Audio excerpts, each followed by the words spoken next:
Miscarriage? Even after undergoing infertility treatment and getting pregnant? What have you done? My mother-in-law blamed me for the miscarriage. Her face turned red. Her face turning red. It's probably because you didn't take care of your body. As if not being able to have a child wasn't hard enough. Now this. You really are useless. No, that's not true. The doctor said it can happen with a certain probability. Shut up. If you, as my daughter-in-law, can't even bear a child, then get out of here. After all the torment I've endured, and just having suffered a miscarriage, to treat me like this, I can't take it anymore. As I started to shed tears and attempt to protest, my husband defended me with an angry expression. Mom, what are you saying? There's no need for her to leave. Fine then. We'll cut ties. I'll cut ties with the daughter-in-law who can't even bear grandchildren. My mother-in-law shouted those words at me and gave me a final menacing glare. She left the room.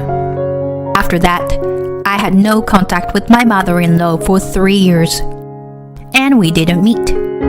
However, she suddenly appeared before me in a wheelchair. I became in need of care after being involved in a traffic accident. That's why you should take care of me. I looked down at her and said, Huh, didn't we cut ties with each other? My name is Ivy, and I am 33 years old this year.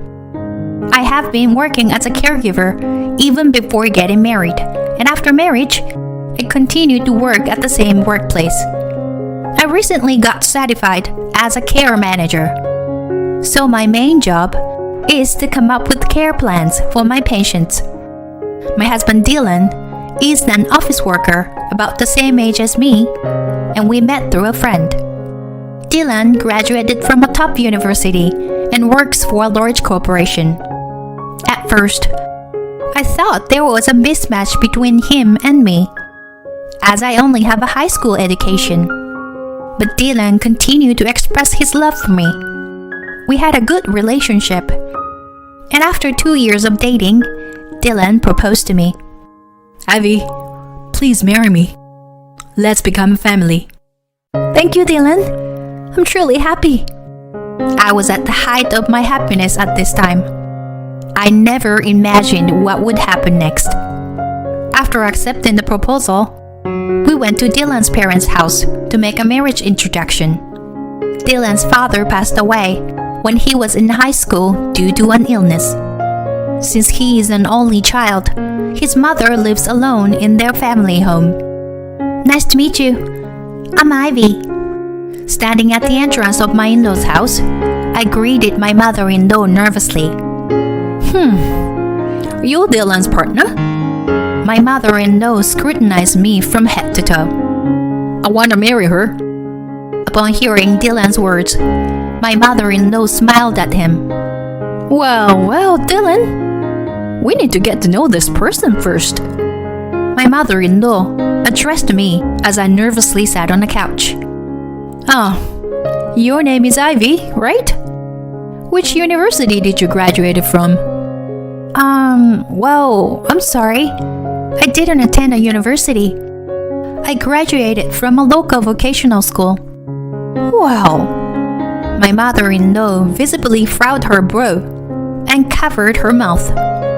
Not even attending university nowadays. Were you raised in a very poor family? Uh-huh. Mom, what are you saying? Well, isn't it? Or it is because your grades weren't good enough to attend university? My mother-in-law questioned me with a furrowed brow. I responded as best I could. My mother worked in caregiving. She always said it was a challenging but rewarding job. I grew up watching her in that role, so I wanted to walk the same path. Ivy works really hard at her job and has ambition. I think that's wonderful about her too. As Dylan supported me, my mother-in-law's expression became even more unpleasant. Caregiving? Did you say you were currently working in caregiving? Does that involve changing old people's diapers? Yes. I assist patients with their daily lives. That's not some smelly, dirty, low-level job. Huh? Even though caregiving is a job that anyone can do, it's not spoken of as something amazing. I could do nothing but be dumbfounded by my mother-in-law, who completely looked down on me. He continued to speak. Dylan said he's bringing his marriage partner. I thought it would be someone wonderful, but someone who couldn't even go to college, and someone who works in caregiving. It's disappointing. What are you saying, Mom? Well, isn't it, Dylan? Maybe you should reconsider now. Should I help you find someone wonderful? Enough already. Let's go, Ivy. Dylan slammed the table, stood up, and pulled my arm. But Dylan... I was honestly flustered as well. But my mother-in-law seemed surprised by the fact that Dylan, who is usually calm, displayed his anger so openly. Dylan, what's wrong? Did something bother you? Mom, you're being extremely disrespectful to Ivy. No matter what anyone says, I'm gonna marry Ivy. Dylan's clear declaration made me feel happy. Then, my mother-in-law let out a deep sigh. Fine. If Dylan insists on it, I'll approve of the marriage. Mom. But in return, Ivy, make sure you fulfill your duty as a wife. Have children quickly. Understood? Yes. And so, Dylan and I were acknowledged by our respective parents and decided to register our marriage. We rented an apartment, considering the distance from our workplaces. But I was a little concerned about it being close to my in-laws' house. I wanted to avoid getting involved with that mother-in-law as much as possible. It seemed like she didn't like me. And anyway, she shouldn't be interfering. My hopes didn't last long, as my mother-in-law started visiting our home almost every day and began making snide remarks about various things. Ivy, there's dust accumulating on the curtain rail. Oh, I'm sorry. I have work on weekdays, so I was planning to do it on a weekend. Don't make excuses when you don't even have much work to do. Yes, I'm sorry. Such exchanges have become commonplace in our daily lives. Moreover, my mother-in-law would come over during the time when I returned from work. As if it were natural, she would have dinner with us. Ivy, what is this seasoning? What did you learn at your parents' house? Mom, don't say things like that. It tastes perfectly fine. No, Dylan. It's not good because you spoil her. I'll be strict. You see. Yes, I'm sorry. After my mother-in-law left, Dylan apologized to me. Ivy, I'm sorry about my mom. It must be suffocating, right? No, it's true. Then I am an inadequate wife. Besides, your mother is all alone. She might feel lonely. That was the only response I could give. Rejecting my mother-in-law, who rings the doorbell almost every day, it's something I cannot do. Furthermore, after a year of marriage, my mother-in-law started saying things like this. My friend Mrs. Smith just became a grandmother the other day. Oh, congratulations to her. My response excited my mother-in-law. And Mr. Davis and Mrs. Miller also have grandchildren. I'm the only one without grandchildren. Well, you two are already in your 30s, right? Yet, you still haven't had children. We have our own pace. If you keep talking leisurely like that, you'll never have children. Hurry up and give birth to a child so that I can have a grandchild. Understood? Yes. My mother-in-law started urging me to have a grandchild every time she saw my face. I felt the pressure myself as we were struggling to conceive. Dylan reassured me that there is no need to rush, but age is still a factor. We decided to visit an infertility clinic together. There, we were told that I have a difficult time getting pregnant. However, with diligent treatment, there is still a possibility of having a child. I was shocked by this result and ended up crying in front of Dylan. Dylan, I'm sorry. I'm just not in the right body for this. Well, what are you talking about, Ivy? I actually think it's perfectly fine for just the two of us to live together. No, I still want to have a baby with you, Dylan. I'll undergo fertility treatment. I see. I understand. But let's not push ourselves too hard. And so, our journey of fertility treatment began. I regularly visited the hospital, enduring painful tests and treatment. I took medication and received injections, but I wasn't getting pregnant. Even after 2 years of marriage, the situation remained unchanged, and I continued to be attacked by my mother-in-law. My stress gradually accumulated. We decided to move from conventional infertility treatments to advanced ones. Specifically, we decided to invest around $3,000 for IVF. It required not only a financial burden, but also a significant physical toll. However, I was exhausted from my mother-in-law's relentless "give me a grandchild" attacks, and I couldn't give up on having a child myself. The first IVF attempt didn't succeed, but on the second try, I finally became pregnant. When I saw the positive result on the pregnancy test in the bathroom, I couldn't help but let out a cry of joy. Finally, I could get pregnant.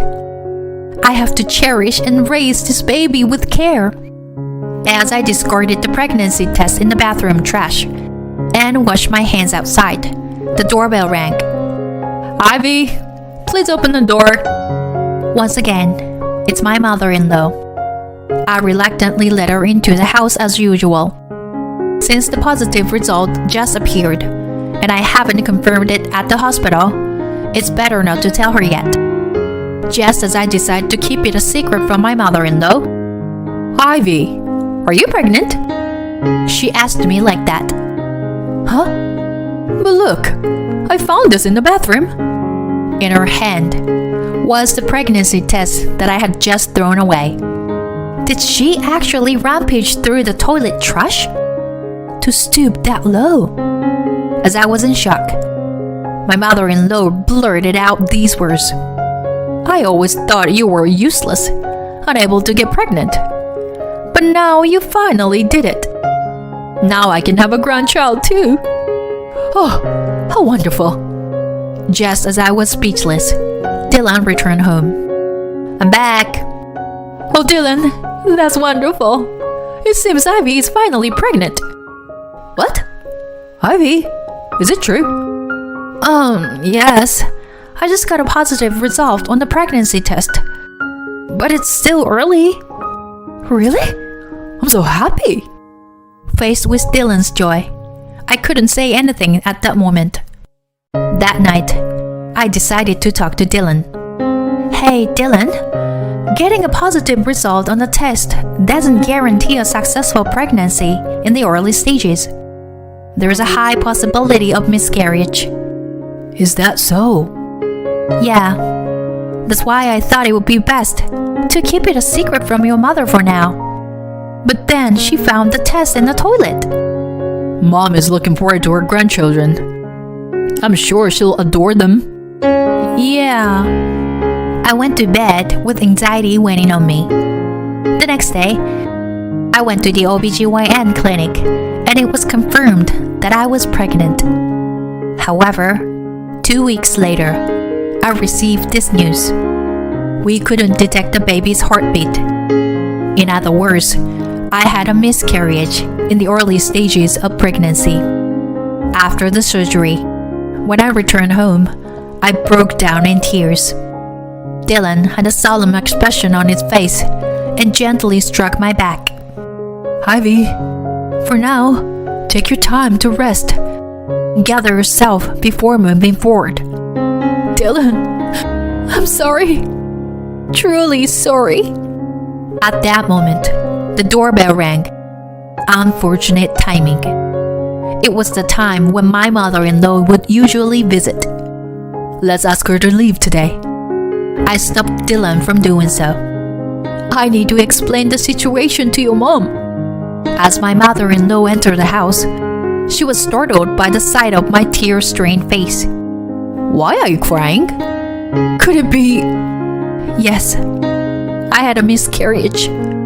There was a brief moment of silence after I uttered those words. Just as Dylan was about to say something, my mother-in-law spoke up. Miscarriage? After undergoing fertility treatment and finally getting pregnant? You had a miscarriage? What did you do to cause this? Huh? Her face turned bright red as she approached me. It's probably because you didn't take care of yourself properly. As if it wasn't enough that you couldn't have children. Now this has happened. You really are a useless daughter-in-law. That's not true. Miscarriages can happen with a certain probability, as the doctors have explained. Shut up! If you can't even give birth to a child as a daughter-in-law, then get out of here. After enduring her constant bullying and now facing a recent miscarriage, I couldn't take it anymore. As I tried to protest through my tears, Dylan stepped in to protect me with an expression of anger. What are you saying, Mom? Ivy doesn't need to leave. Fine, then let's cut ties. I'm cutting ties with a daughter-in-law who won't bear me grandchildren. She shouted those words, glaring at me one last time, before storming out of the room. Then, my mother-in-law really stopped coming to our house. My husband Dylan was also quite angry with my mother-in-law's words and actions, to the point that he didn't even try to contact her. I couldn't forgive what she said, but to be honest, I felt relieved that we no longer had to interact with her. The emotional wounds from the miscarriage didn't heal easily. However, I was gradually trying to move forward and overcome it. 3 years passed by during that time. Just when I had almost forgotten my mother-in-law's face, she suddenly appeared at our house. And what's more, she was in a wheelchair. Oh, Ivy, it's been a while, hasn't it? What happened to you? Never mind that. Can you let me into the house? I struggled a bit, but I let her into the house. It seems that my mother-in-law's right hand and right leg don't move properly. You see, I was involved in a traffic accident. I was hospitalized because of it, but I have residual effects. And now I need care. My mother-in-law started talking non-stop without considering my feelings or opinions. So, you should take care of me. Bathing and going out are difficult for me, you know? Huh? I couldn't help but raise my voice. Seeing my reaction, my mother-in-law continued her tirade. Since you are a daughter-in-law, it's only natural for you to take care of your mother-in-law. You're working in caregiving, aren't you? And yet, as a wife who can't even have children, I'm asking you to take on the role. Regarding that, we did cut ties, right? Yes, but I'm saying I'm willing to reconsider. It's fine. Please take your leave. What? What's that supposed to mean? Are you abandoning me? My mother-in-law seemed genuinely surprised, while I looked down at her with a cold stare. While I was being constantly bullied and hurt after experiencing a miscarriage, it was you who told me to get out, useless, right? Why should I be the one to take care of someone like you? Are you going to abandon your relatives who need nursing care? You are a devil's wife, aren't you? I'm fine with being the devil's wife. Please leave me alone. I pushed my mother-in-law's wheelchair towards the entrance, and she started screaming. At that moment, the front door was open from the outside. Ivy, I'm home. Huh? Mom? Dylan? Huh? Who is that child? My mother-in-law froze as she saw Dylan holding the child in his arms. Who? This is our daughter, Emma. Dylan took her to the park. I held our daughter firmly in my arms as I received her from Dylan. What? A child? I didn't hear about this. Upon hearing that, my mother-in-law's eyes widened. Yes, after cutting ties with my mother-in-law, the stress seemed to disappear. Thanks to that, we quickly conceived the child. The child was born safely, and our daughter is already 2 years old. Well, I didn't say anything.